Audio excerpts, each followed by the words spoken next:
अमूमन ऐसा बहुत कम होता है कि बिल्कुल हाथ अलग हो गया या अंगूठा अलग हो गया या उंगली बिल्कुल सालिम अलग हो गई है। उसकी थोड़ी सी एजुकेशन आवाम के पास होनी चाहिए, प्रिजर्व करके हमारे पास पहुंचाया जाए आज़ा को। तो टाइमली यानी अगर 6 घंटे के अंदर अंदर या 8 घंटे के अंदर अंदर पहुंच जाता है तो आप यकीन करें उसको दोबारा जोड़ा जा सकता है।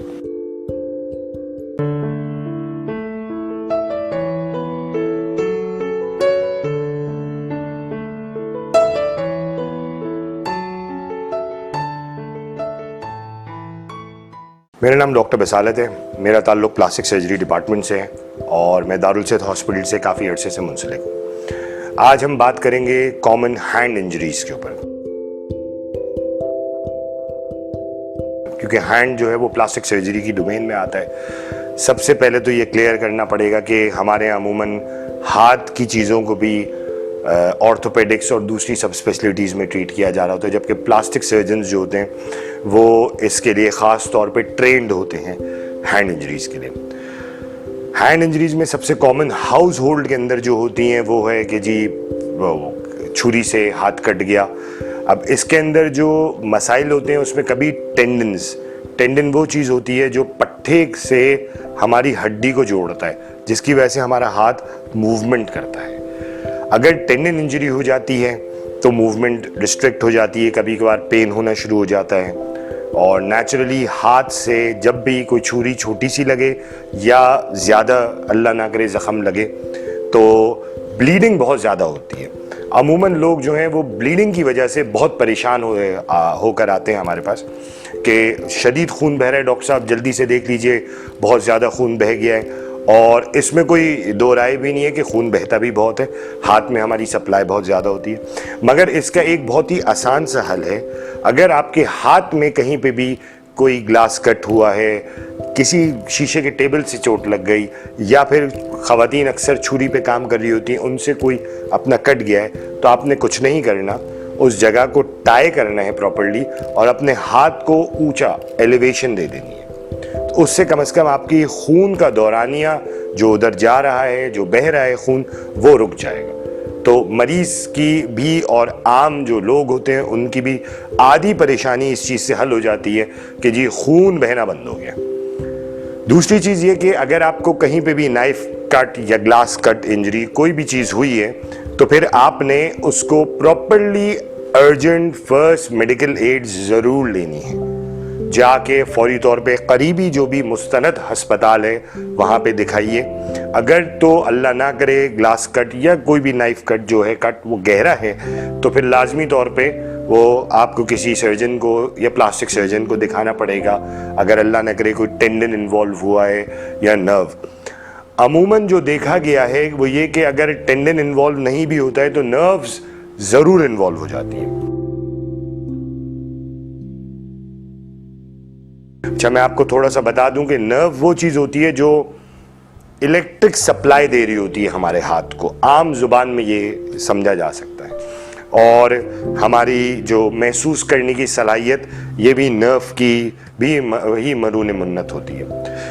तो कभी कभार अगर रिस्ट जॉइंट पे या कुछ ऐसे हमने इंसिडेंट्स देखे कि बहुत छोटा सा कट था जिसको इतना खातिर में नहीं लिया गया, मगर आगे चल के वो बड़ी नर्व इंजरीज के तौर पे सामने आया। जब डिफॉर्मिटी बन गई, जब उस नर्व ने अपना काम करना बंद किया, उस जगह पे से हाथ पे से चेंजेस आना शुरू हो गए, तब वो मरीज़ा हमारे पास आए और फिर उन्होंने कहा कि देखें डॉक्टर साहब ये क्या हुआ है। जबकि उसको अगर पहले ट्रीट कर लिया जाता तो मामलात काफ़ी हद तक बेहतर रहते। दूसरी होती है ऑक्यूपेशनल इंजरीज।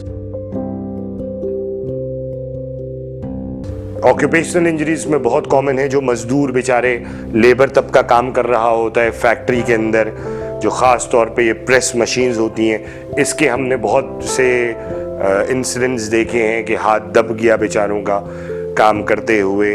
अमूमन तो हमारे पास कराची में ख़ास तौर पे बहुत दूर से, क्योंकि अंदरूनी सिंध में और शायद बलूचिस्तान में इतने अच्छे सेटअप्स नहीं हैं जो हैंड इंजरीज़ को डील कर सकें, तो पसनी से भी किश्ती पे बेचारों के साथ इंजरी हुई, वहाँ से वो हमारे पास कराची आए, जब तक उन बेचारों के हाथ भी काफ़ी ख़राब हुए। एक और चीज़ होती है कि हाथ कट के अलग हो जाना। ये हमारे पास एक्सीडेंट्स में और जो प्रोफेशन रिलेटेड होते हैं इसमें बड़ा कॉमन होता है। इसकी नो हाउ होना थोड़ी ज़रूरी है। गो कि ये इंजरीज बहुत कम होती हैं और अमूमन ऐसा बहुत कम होता है कि बिल्कुल हाथ अलग हो गया या अंगूठा अलग हो गया या उंगली बिल्कुल सालिम अलग हो गई है। उसकी थोड़ी सी एजुकेशन आवाम के पास होनी चाहिए कि अगर अल्लाह ना करे आपके किसी साथी के साथ या किसी भी शख्स के साथ आप देखें ऐसा हो गया है मामला, तो आप फौरी तौर पे उसके उस लिम्ब को प्रिजर्व करिए। प्रिजर्व करने का तरीका ये होता है कि आप उसको एक थैली में रख लीजिए, अच्छे तरीके से साफ कर सकें तो कर लीजिए, नहीं तो वैसे ही थैली में रखें। एक बर्फ़ का इंतज़ाम कीजिए। बर्फ़ आपने डायरेक्टली टिश्यू को नहीं लगानी, यानी उस आज़ा के ऊपर बर्फ़ आपने नहीं रखनी है। आपने थैली के अंदर बंद करके किसी भी कूलर, कंटेनर, जग जो थोड़ी ठंडक को रख सके उस बर्फ़ में रख देना है उसको, और उसको किसी अच्छे बड़े मुस्तनद अस्पताल की तरफ रवाना कर दीजिए, उसकी ब्लीडिंग रोक दें। इसके अंदर हमारे पास ये आम आवाम को बताना चाहते हैं कि अगर अल्लाह करके अगर इस तरीके से कोल्ड प्रिजर्वेशन बोलते हैं इसको, इस तरीके से प्रिजर्व करके हमारे पास पहुंचाया जाए आज़ा को, तो टाइमली यानी अगर 6 घंटे के अंदर अंदर या 8 घंटे के अंदर अंदर पहुंच जाता है तो आप यकीन करें उसको दोबारा जोड़ा जा सकता है, वो दोबारा अपना फंक्शन कर सकता है। तो ये अगर एक मज़दूर के लिहाज से आप सोचें कि अगर एक मज़दूर है जिसका अल्लाह ना करे कोई अंगूठा अलग हो गया किसी भी काम करते हुए, किसी मशीन के अंदर आते हुए, और अगर वो किसी तरीके से सालिम बच गया है तो उसको फौरी तौर पे ये प्रिजर्वेशन कर लें। इससे घंटों के सफ़र के अंदर भी उसके बचने के चांसेस बहुत रह जाते हैं और हम दोबारा लगाने के मुतहम्मिल हो सकते हैं कि हम उसको ट्राई करें और कोशिश करें कि किसी तरीके से वो पार्ट या कोई भी चीज़ है वो दोबारा से जोड़ी जा सके। घरेलू उसके अंदर तो हमारे पास ज़्यादा से ज़्यादा हैंड इंजरीज़ के अंदर वो नाइफ कट्स जो कि फ़ीमेल्स में बहुत कॉमन है, ख़वातीन में घर का काम करते हुए, या फिर बच्चों के अंदर शीशे के ऊपर हाथ डाल दिया, शीशे की टेबल कुछ टूट गई, अल्लाह ना करे कुछ ऐसे मामलात हो गए तो उसमें होता है। अच्छा, अगर आपने अच्छे तरीके से उसका एम्पुटेटेड पार्ट प्रिजर्व कर लिया है तो बहुत अच्छी बात है। जो बाकी ज़ख्म है उसके ऊपर कोई कपड़ा लपेट दीजिए और वही बात कि उसको एलिवेट कर दीजिए, यानी ऊंचे की तरफ ले जाइए, तो फिर वो कम से कम खून की रवानी उधर से रोक देना है ताकि मरीज़ का खून ज़ाया ना हो।